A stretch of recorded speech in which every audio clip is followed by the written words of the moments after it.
السلام علیکم ورحمۃ اللہ وبرکاتہ۔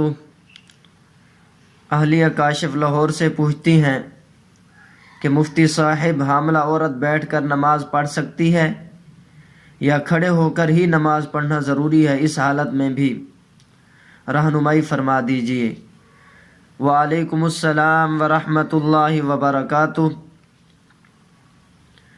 جناب محترمہ، فرض، واجب اور سنت مؤکدہ نماز میں قیام کرنا یعنی کھڑے ہو کر نماز پڑھنا فرض ہے۔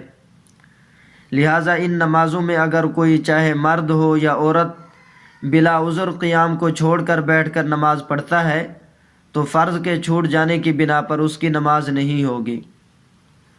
خلاصہ یہ ہوا کہ فرض، واجب اور سنت مؤکدہ نماز عورتوں کے لیے بھی بلا عذر بیٹھ کر پڑھنا جائز نہیں ہے۔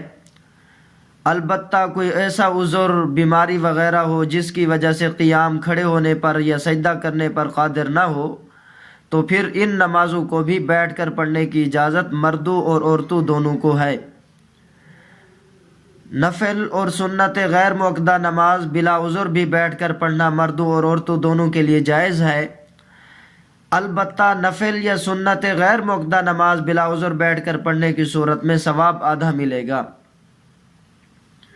معلوم ہوا کہ حاملہ خواتین اگر نماز میں قیام پر قادر نہ ہوں، یعنی انہیں اتنی طاقت نہ ہو کہ وہ کھڑے ہو کر نماز پڑھ سکیں، یا کھڑے ہو کر پڑھنے میں ان کی یا بچے کی صحت کو نقصان پہنچنے کا اندیشہ ہو تو وہ بیٹھ کر نماز پڑھ سکتی ہیں، اور اگر رکوع اور سجود پر بھی قادر نہ ہوں تو ان کے لیے اشارے سے بھی نماز پڑھنا درست ہوگا۔